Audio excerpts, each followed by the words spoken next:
Hello. Today I wanted to give you some writing tips. Just a few. First, let me say, everything we do in life is a process. From reading to writing to our ways of thinking and knowing. I was surprised as a public educator how much confidence students are lacking in their writing.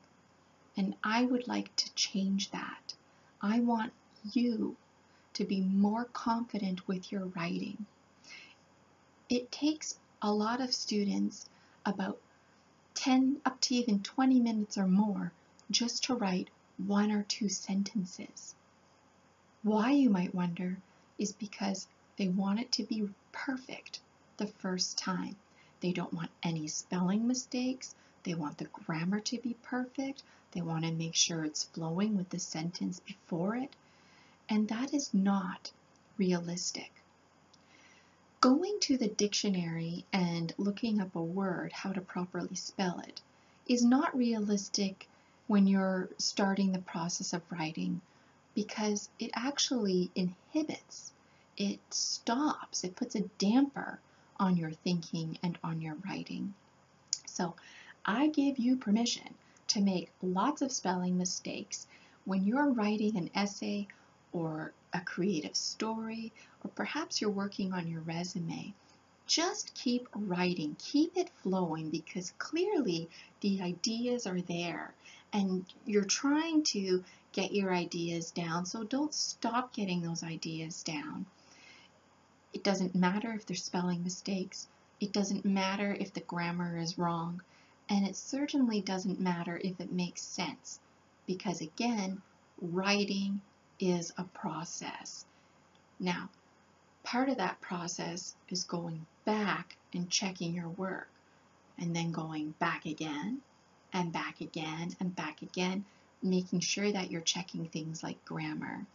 Personally, I like to save grammar for the last thing that I check, because it's the thoughts, the communication in your writing which matters most, not the technicalities. That comes after. So get the thoughts down. That's number 1. Number 2, make sure that your thoughts are flowing and that it makes sense. And it's okay even if you write something and instead of just deleting it or taking it out of your final copy, you can always keep that for later. Maybe your brain had something else in mind. The third step is creating your final draft. And of course, we like to celebrate students' work. So a final draft could be perhaps you sharing your writing piece with your class or with a friend. Or maybe you could call up your mom and read it to her. I'm sure she would love to listen to it. Anyways, let me get to my tips here. This is very typical. I like blue, I like pink, I like green. These are beautiful sentences. But if I want to make my writing even better, I'm going to take all those sentences, all 3 of them, and pack them into one sentence. I like blue, pink, and green. It's the exact same information. They both make sense. They're both grammatically correct. This one is the preferred. This is an example of how you can show off your writing skills to your teacher. The other example I have, I'll read it to you first. Bears are brown, black, and white. Bears are good hunters. Bears sleep during the winter. Bears sleep in caves. Bears are my favorite animal. Now again, there's nothing wrong with those sentences. The grammar's correct, it flows, it makes sense, it's interesting. But did you notice every sentence starts with the same word? Bears. Bears this, bears that, bears blah, blah, blah, blah, blah. Well, how can you make your writing more interesting for your teacher? Now, don't forget, Your teacher is your number one reader, your number one fan who's going to be reading it. You're not just writing something and submitting it. No, no, no. You're writing something and you are submitting it to a person, a real person who has thoughts, feelings, and who has interests, specific interests in reading and writing, and obviously teaching. Let me reread this now, the revised version, the edited version. Bears are brown, black, and white. They are good hunters. These animals sleep during the winter. Did you know bears sleep in caves? Bears are my favorite animal.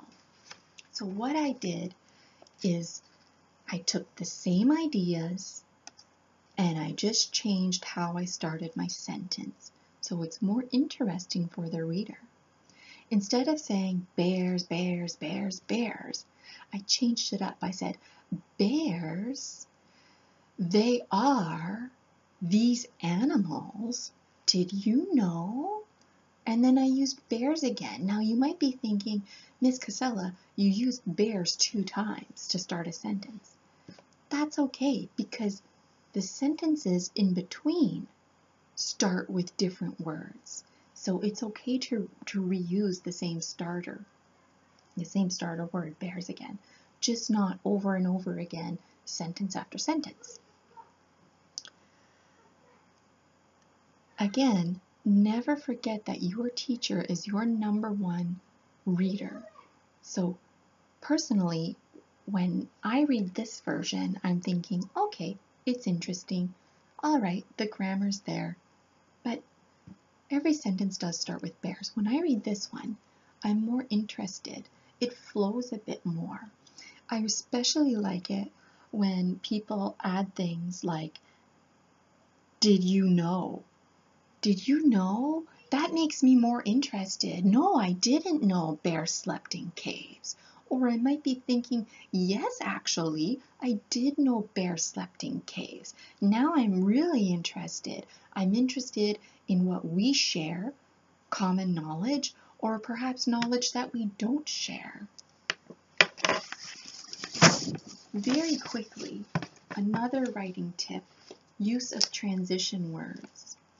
For example, I was going to have a picnic, but it started raining, so I watched a movie instead.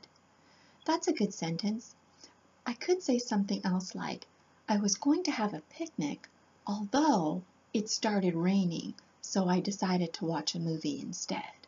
Another example, I was going to watch a movie, however, the sun came out and I decided to have a picnic. But, what else can you use? This is pretend me, by the way. Although, however, assuming, in fact, unfortunately, fortunately, thankfully, yet, nevertheless. Those are just a handful of examples that you could use to make your writing more interesting, tighten those sentences up. I hope to see you again soon.